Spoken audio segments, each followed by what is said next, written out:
So we're kind of cleaning up the greenhouse, getting things picked out that's either bolted, dying back, or whatever. I've taken out both of our grow bags of carrots. I'm telling you, they made some monster carrots. I'll throw some footage in here of them. And now we're fixing to start planting some things that we can eat on all winter long, and pretty much experimenting on some new things. We've never tried growing cabbage in here, so I think we're going to try some cabbage, some broccoli, and maybe cauliflower. Yep. First, we're getting the pigs a snack. Because this right here is kind of like one of my OCD habits. I like it looking nice and pretty.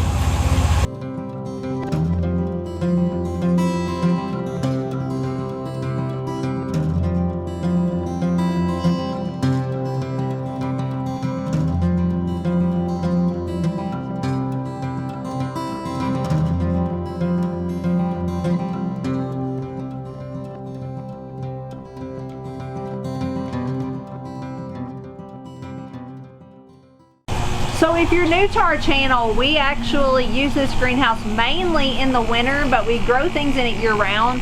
But we built it as a way to have fresh food even in the winter when we couldn't grow it ourselves and get living food outside from the garden. So that's what we are doing, and we've been pretty successful at it. So this is an aquaponics system that these grow beds are just full of rock. There is no dirt involved. And then we have tilapia, which we recently lost most of them. We're gonna replenish them in the spring. We still have a few left. They eat and, for lack of a better word, poop and feed these beds and feed all these plants and keeps this system going. So it's really an awesome system. So the first thing we're gonna plant today, we're gonna plant some sugar snap peas. And we've got, this is just as cheap as you can get pretty much. This is just paracord. You can see Ben has got it tied up all over the place.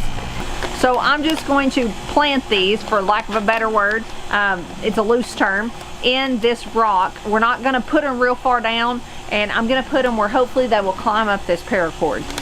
So I'm just gonna scrape back to where it's a little bit down where the rock starts getting moist, and I'm just gonna place these in there, and then I'm gonna cover them just lightly with the rock.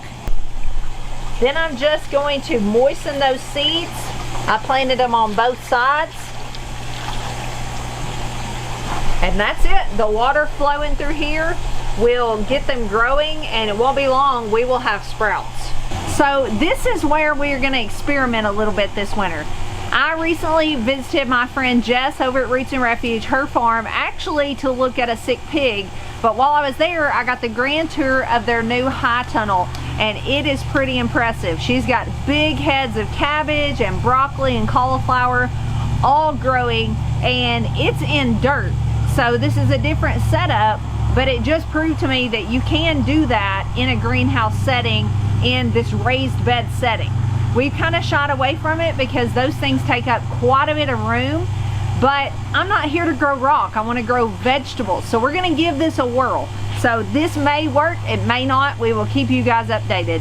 So the first thing we're going to try is, we just got this in from Hoss Tools. This is a variety new to us called Cheers Cabbage. So I'm going to give this a try. I'm only going to try about 4 heads to begin with. Now I'm going to plant a little heavier than that just to get going. But I'm not gonna try to do too much till I see how this goes. Now this rock is wet, and these are so tiny, so I'm just gonna basically place them where I want them to go. So I'm gonna put about 2 right there.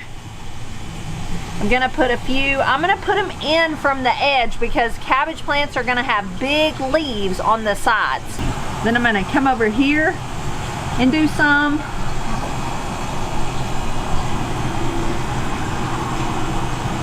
And finally right here. All right, same thing on the broccoli and cauliflower that's gonna go in this long bed. I'm gonna try this graffiti cauliflower. I'm gonna place these pretty methodically. I'm not just gonna sprinkle everywhere because I don't want these coming up everywhere. And I've gotta keep in mind how much room these actually take. You can't just plant these a couple inches apart. That will never work. So I'm gonna actually just plant probably about 3 of these, and I'm gonna offset them. Is that gonna mess up your OCD-ness? No. Okay. Because I'm gonna plant some right there, and then on this next one, I'm gonna skip over to this side of the bed a little bit more. And then finally, I'm gonna come down here and jump back on this side. And I planted several little seeds, if you saw me. That's okay, I can thin those out. I'm gonna try 3 different types of broccoli in here. The first one is Godzilla broccoli, and I'm only gonna try about 2 different heads of this. What's that down there in the gravel beside your hand? And that is our favorite. It's called Muir lettuce, M-U-I-R.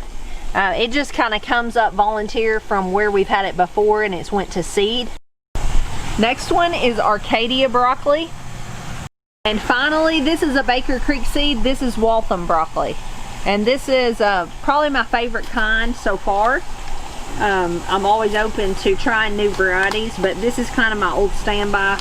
Next, I'm gonna try, I've got a little space where I cleaned up the tomato. I'm gonna try some French breakfast radish and some champion radishes. These are both good little roasting radishes.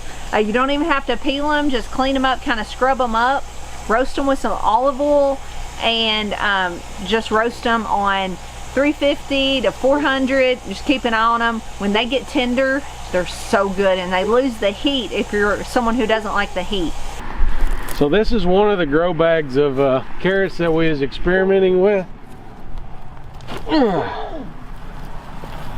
The thing about it is they grow, and I got them too thick, I do know that, but they grow kind of funky looking. They'll still taste good though. All that is they're just planted in perlite, and then the water through the aquaponics system Comes through that bag, doesn't it? Kept it moist. There's still some baby carrots in there. So here it is, still freezing weather, and we are going to put the garden to bed. We'll go ahead and till everything under, and then I'm going to cover it up with some silage tarps we got from Haas. That way we don't get any vegetation growing there. That way we can go straight from pulling the tarps up, putting the weed fabric down, and get straight to work next spring. Won't need to till it back up and get all that tilled under. So I'm going to set the camera down. We're going to see how fast we can get this done.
All right, I've had one little change of plans. I'm not going to put the silage tarps on today. We're going to let that kind of start breaking down and then cover them up. But one big reason we want to do that is we had quite a few weeds starting to grow up in there, and if you put that black silage tarp down, it'll stay warm enough and moist enough in there that the weed seeds will germinate, but they can't get no sunlight and they're going to die out. So that is one easy way to get rid of your seed bank, your weed seed bank. But also those tarps work well if you don't have a tiller and can't do something like that, or if you're wanting to start a new garden spot, you could just put that down on your grass after you've clipped it really low as your mower will clip.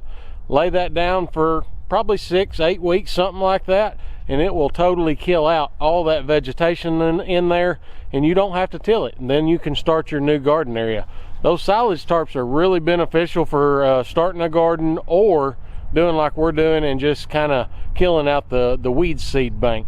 Anyway, we're gonna let y'all go. I appreciate y'all hanging out with us. Thanks for watching, and until next time, God bless.